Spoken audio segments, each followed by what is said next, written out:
I'm very sorry, but we cannot afford to pay what we owe right now.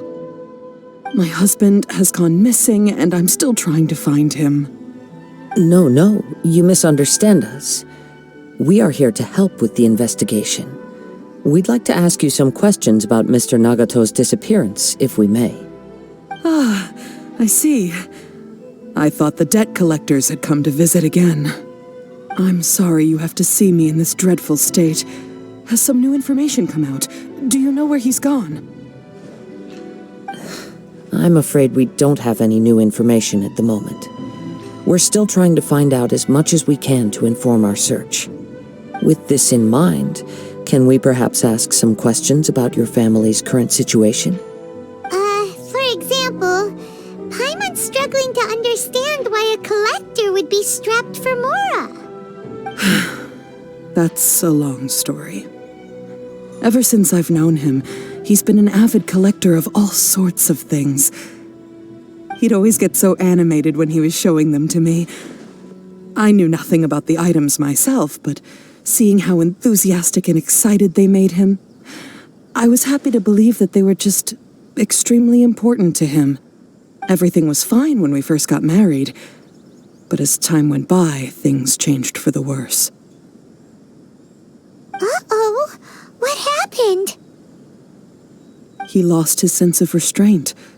He started buying more and more things, and even resorted to borrowing money just so he could pay for them. Our expenses really spiraled out of control when he started getting interested in weapons. It was awful.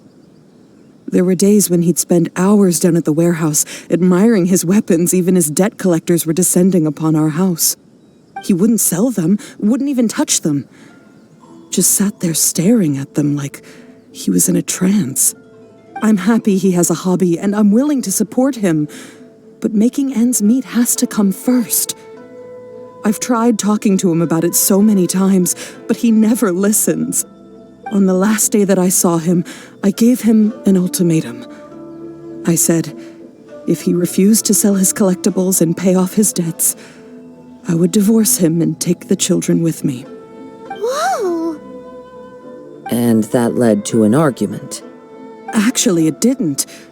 Generally, he's a quiet man who likes to go with the flow. On most things, he leaves the decision-making to me. You must understand, I never would have dreamed of threatening him with divorce if the debts hadn't pushed our family to the brink. After I said those words, he froze and was silent for a long time. When he finally spoke, he awkwardly mumbled that he would pick out a few items to sell. His voice was so meek and pitiful that I felt an urge to take everything back. But then what? If I didn't draw the line, what would happen to our family?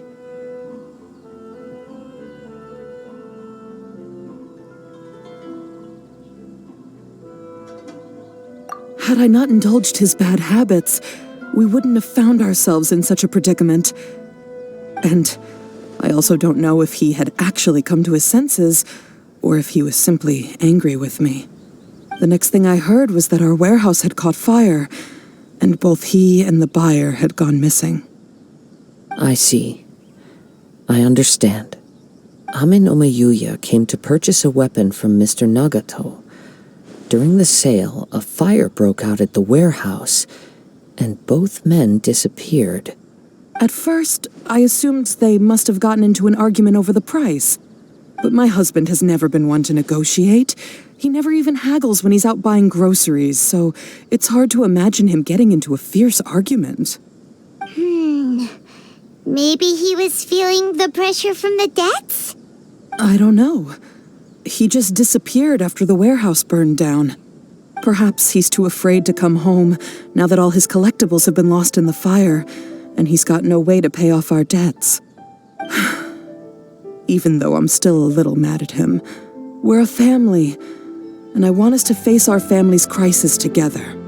As long as he's willing to turn over a new leaf, I know we can work things out. Please don't get upset.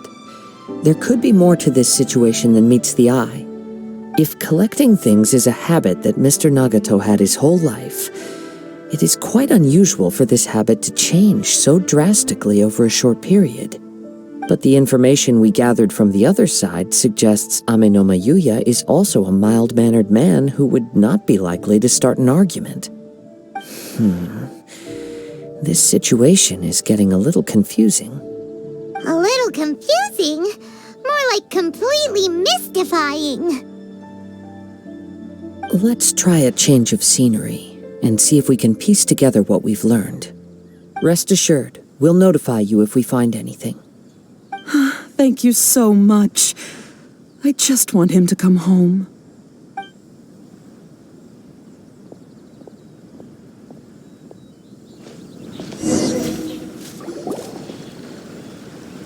Based on the information we've gathered so far, I can only surmise that the sales meeting between the two men was somehow the catalyst for their disappearance. The fire at the warehouse likely played a part in how the situation unfolded, though its exact role is a mystery. Do you have any thoughts? Well, Paimon was thinking that maybe someone accidentally knocked over an oil lamp and, nope, never mind. Paimon's brain needs to rest for a while. Over to you.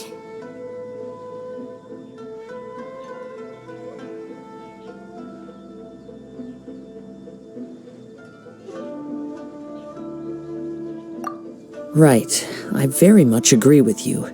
It seems highly likely that we're missing a piece of the puzzle. Working off what we know so far, there are too many things that don't add up. The chances are that there are still some clues left for us to discover. One fact that I keep coming back to is that Amenoma Yuya is polite and well-mannered, while Mr. Nagato is introverted and passive. Neither seems like the type of person who is inclined towards initiating conflict. Mr. Nagato, being heavily in debt, is also the only one of them with the potential motive to disappear after the fire. The more I ponder it, the more puzzling it becomes. Just what could have happened there? Right. Although the time frame seems to broadly match, no other details that we've learned seem to link the two events together. Amenoma Yuya lacks a key distinguishing feature of the attacker, namely that he is principally a practitioner of the blade testing techniques of Amenoma art, not those of the combat-oriented ISSHIN art. Darn! We thought we could get two birds with one stone here, but at this rate, it's starting to look like a wild goose chase. Let's keep going, since we've come this far. If we can solve the case, both Mr. Amenoma and Mrs. Nagato will be able to get some closure. Okay, but where should we go now? Let's head out of the city and check out the warehouse. There's still a chance we may be able to find some shreds of evidence.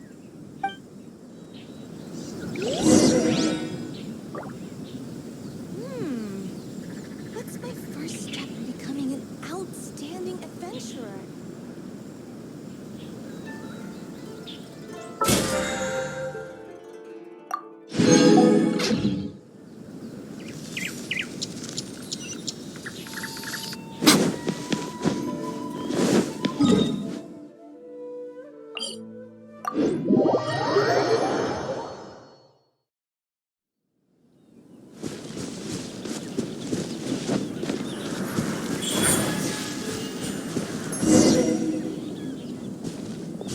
Wait.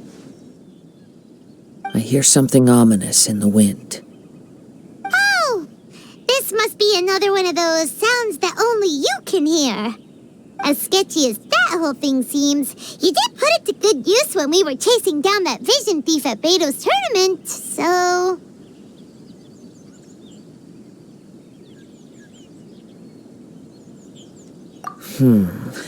Now I'm picking up a strong scent in addition to the sound. It's right around here somewhere.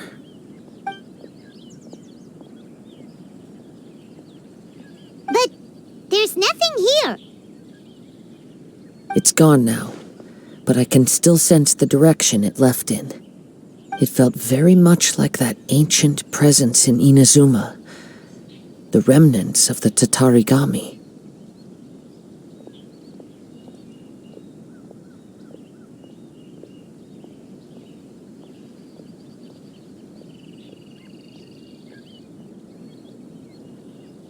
Indeed.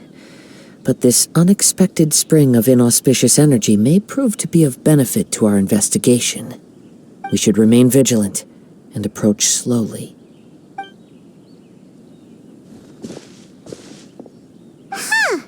So it's an underground warehouse. The force is definitely coming from down below. The source of the Tatarigami energy has long since left this place, but the residue it left behind still hasn't dissipated completely. Judging from the concentration, I would have to conclude that the Tatarigami source resided here for a very long time. Mrs. Nagato said her husband used to hang around the warehouse by himself a lot. It could well be that he was already under the influence of Tatarigami energy at that time.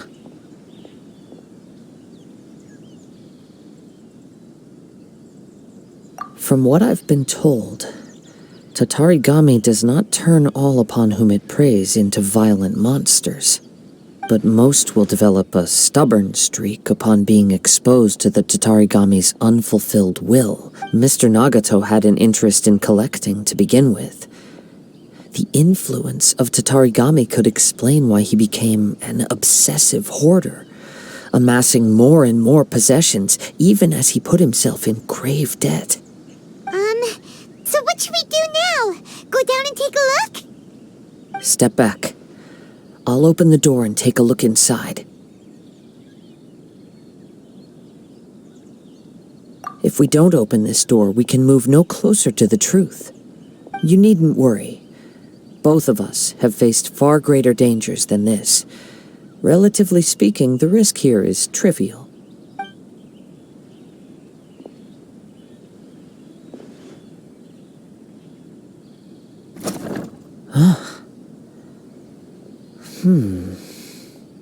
What's down there? Everything's buried in debris. I can't see anything. It looks like the fire caused a cave-in, reducing the entire warehouse to rubble.